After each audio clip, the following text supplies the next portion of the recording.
Assalamualaikum warahmatullahi wabarakatuh. Waalaikumsalam warahmatullahi wabarakatuh.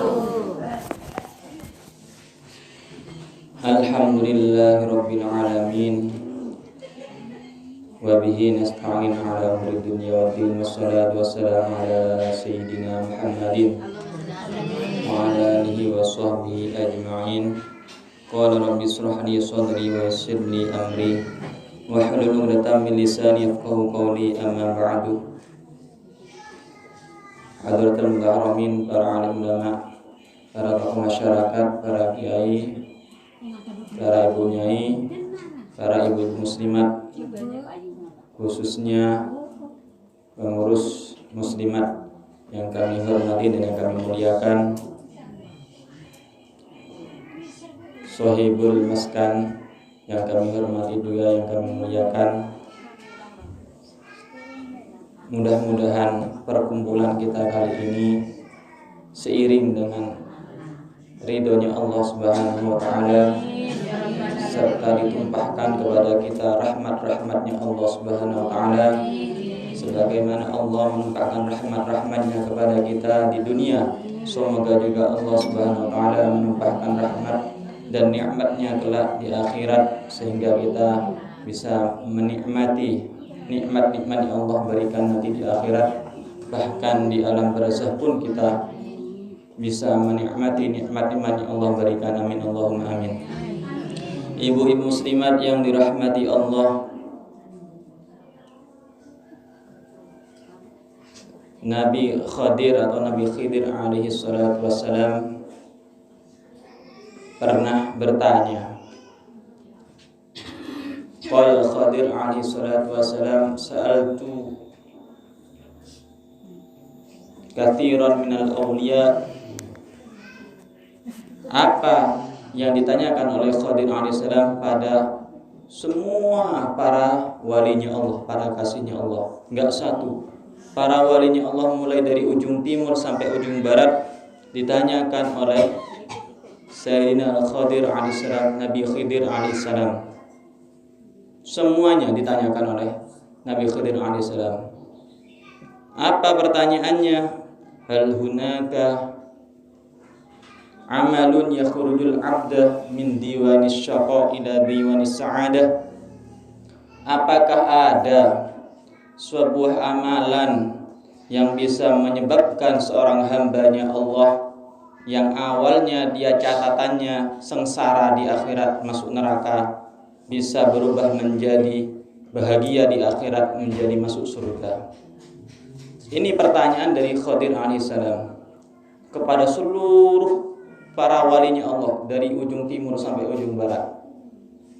Tapi falam yujibni ahadun minhum, kata Nabi Khidir alaihissalam, gak ada satupun walinya Allah yang bisa menjawab pertanyaan saya ini. Gak ada yang bisa menjawab. Apakah ada amalan yang bisa merubah catatan takdir seseorang penghuni neraka menjadi penghuni surga? Catatan seorang kelak di akhiratnya sengsara menjadi bahagia di akhiratnya? Gak ada, kata para walinya Allah. Gak ada yang bisa menjawab. Gak tahu, ada yang bilang gak ada. Kalau sudah catatan takdirnya Allah ditetapkan, gak ada yang bisa merubah, kata para walinya Allah Subhanahu wa Ta'ala. Setelah itu apa yang dilakukan Nabi Khidir alaihissalam? Fadhhabtu wa sa'altu Rasulullah sallallahu alaihi wasallam. Setelah itu, setelah semua para walinya Allah tanyakan, kekasihnya Allah ditanyakan, gak ada yang bisa. Akhirnya Nabi Khidir pergi dan bertanya kepada Nabi Muhammad sallallahu alaihi wasallam. Faqala, lalu Nabi Muhammad ketika ditanyakan seperti itu oleh Khidir alaihi salam langsung menjawab, na'am, iya ada. Ada amalan yang bisa merubah takdir seseorang yang dia takdirnya sengsara atau masuk neraka, nanti bisa menjadi orang yang bahagia, masuk surga di akhirat. Apa kata Nabi alaihi salatu wassalam? Yakhrujul abda minasyaqa ila sa'adah idza kana yukassiru minas salati alayya. Amalan yang bisa merubah takdir seseorang yang awalnya dia takdirnya sengsara masuk neraka bisa menjadi bahagia masuk surga adalah ketika seorang hamba, kata Nabi, dia banyak-banyak saat di dunia membaca salawat kepadaku, kata Nabi Muhammad sallallahu alaihi wasallam. Allahumma shalli ala Muhammad. Kita bisa ambil ibrah, kita bisa ambil pelajaran menjadi sebuah amalan istiqomah kita untuk memperbanyak bersolawat kepada Nabi Muhammad SAW. Satu-satunya amalan, kata Nabi, yang bisa merubah takdir seseorang yang awalnya dia akan sengsara nanti di akhirat menjadi orang yang paling bahagia di surganya Allah dengan membaca solawat, memperbanyak baca solawat. Ini salah satu amalan yang bisa merubah takdir seseorang, kata Nabi alaihi salatu wasallam. Kemudian seiring dengan dahulunya Nabi Khidir alaihissalam ini ada sebuah kisah juga dikisahkan oleh para ulama di dalam kitabnya Al-Imam Hasan Basri radhiyallahu anhu. Al-Imam Hasan Basri ini selain ulama terkenal, orang alim, orang soleh, bahkan kalam-kalam hikmahnya banyak diutarakan di dalam kitab-kitab ulama salaf. Imam Hasan Basri ini pernah didatangi oleh seorang ibu-ibu. Ibu-ibu ini dia sedang mendapat musibah dari Allah, yaitu putrinya meninggal dunia. Putrinya wafat. Datang kepada Imam Hasan Basri seraya bertanya, minta solusi kepada Imam Hasan Basri. Apa kata ibu-ibu? Wahai Imam Hasan Basri, sesungguhnya beberapa hari kemarin putriku meninggal dunia.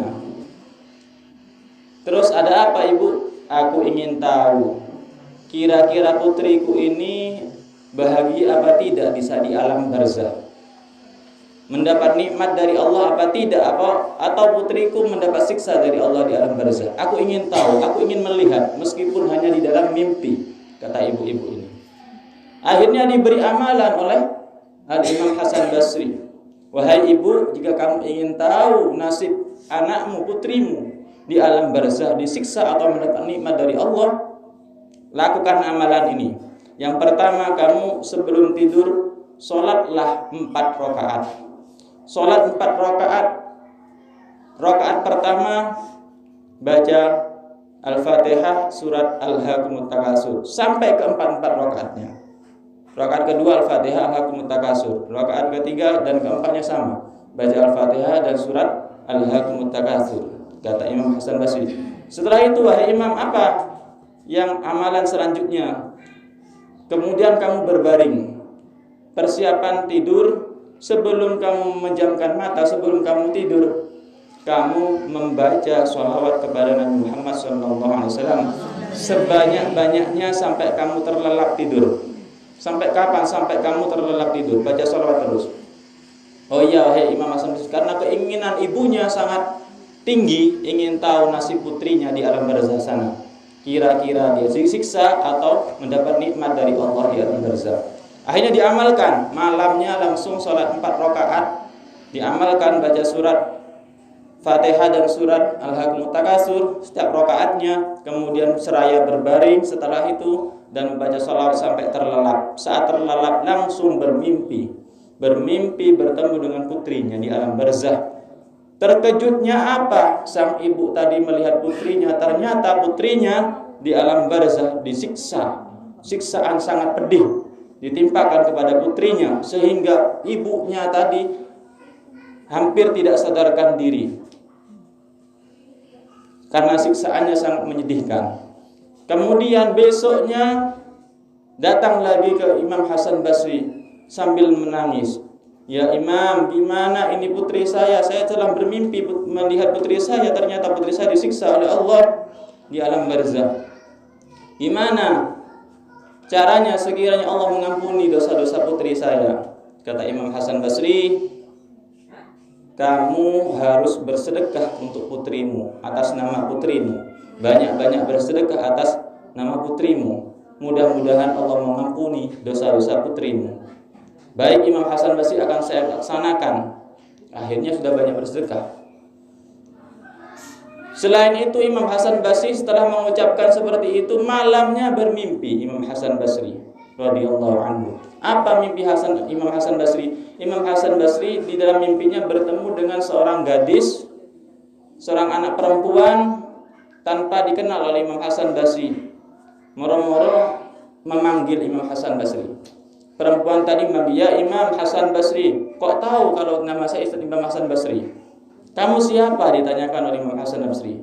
"Aku adalah yang dilihat oleh Imam Hasan Basri saat itu perempuan itu diberi kenikmatan oleh Allah Subhanahu wa taala.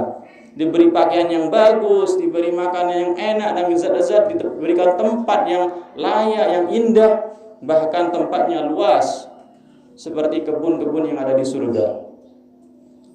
Perempuan tadi ditanyakan oleh Imam Basri, "Kamu kenal saya, kamu siapa?" Kata perempuan tadi, "Saya ini wahai Imam, saya ini putri dari ibu-ibu yang bertanya kepada engkau dan engkau perintahkan ibu saya untuk membaca sholawat, untuk bersedekah atas saya." "Loh, iya tah," kata Imam Basri.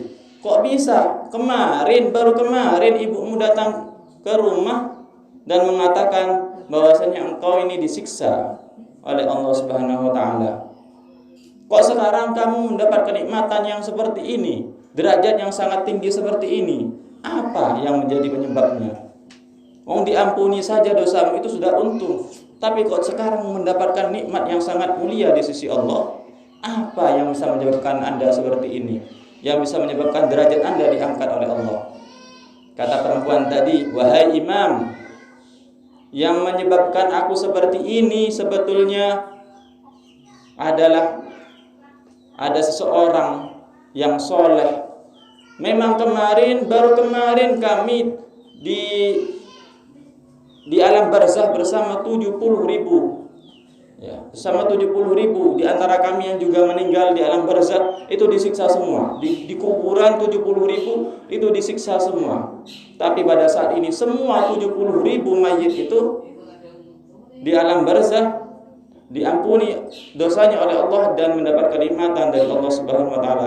Karena sebab apa? Karena saat kemarin ada seorang laki-laki yang soleh melewati kuburan kami dan sempat membaca sholawat kepada Nabi Muhammad SAW 1 kali, yang sholawat hadiahnya itu dihadiahkan kepada kami ke alam kubur yang ada di samping-samping kami, sehingga Allah mengampuni dosa semua yang ada di kuburan itu.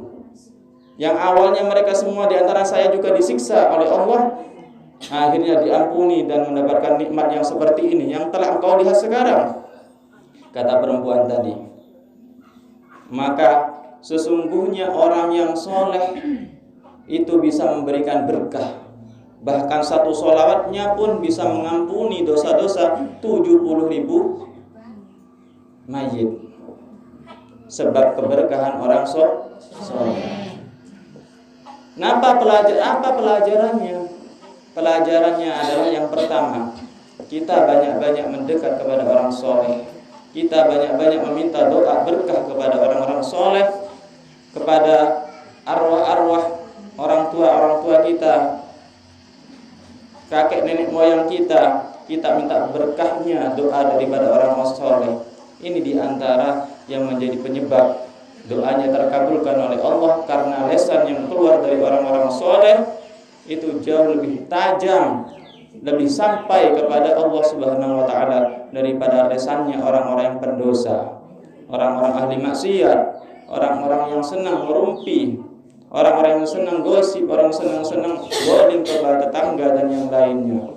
Sesungguhnya lesannya orang soleh jauh lebih didengar oleh Allah Subhanahu wa taala, doa-doanya jauh lebih diterima oleh Allah Subhanahu wa taala. Yang kedua yang bisa kita ambil pelajaran adalah banyak-banyak membaca sholawat kepada Nabi Muhammad SAW. Bukti orang soleh membaca sholawat 1 sehingga 70.000 mayit yang disiksa saat itu diampuni dan diberi kenikmatan yang sangat mulia di sisi Allah karena berkat satu sholawat.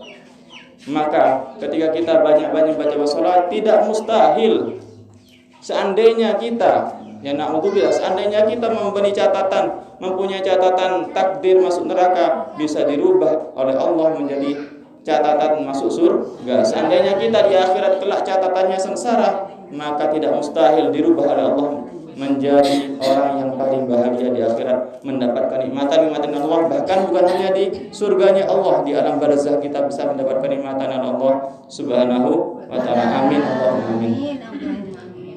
Mungkin ini yang bisa kami sampaikan.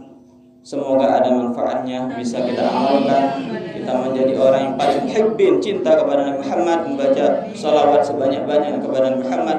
Bahkan bisa kita buat pikiran setiap harinya, setiap saatnya. Bahkan setiap kita kerja juga kita lisan kita basah dengan baca salawat kepada Nabi Muhammad sallallahu alaihi wasallam. Hadanallahu ayyakum. Assalamualaikum warahmatullahi wabarakatuh. Bismillahirrahmanirrahim. Alhamdulillahil alamin. Allahumma shalli ala sayyidina Muhammadin salatan taghfiru biha dzunub wa tusbihu biha al-qulub wa tanqalibu biha al-nusub wa tariqu yasum ala yusallim man masub. Allahumma jamilna bil afiyah wassalam, hakina bit taqwa wal istiqamah, wa'idna min mujmadin nadamah innaka sami'u. Allahumma inna maghfirataka awsa'u min dhunubina wa rahmatuka arja indana min a'malina. Allahumma ij'alna wa auladana wa dhurriyyatina wa tabi'ina min ahlina wa khair wa la taj'alna wa yahum syarrul dhair. Allahumma 'inna 'ala dinina bid dunya wa 'ala dunya bit taqwa wa taqwa bil 'amal wa 'ala 'amal bit tawfiq wa la jami' dzalika min dina ridha wa min jannatika musdalika min nadhiril karim. Rabbana atina fid dunya hasanah wa fil akhirati hasanah wa qina adzabannar. Sallallahu alaihi Muhammadin wa ala alihi wasallam. Subhana rabbika rabbil izzati amma yasifun. Salamun alal mursalin walhamdulillahi rabbil alamin. Al-Fatihah.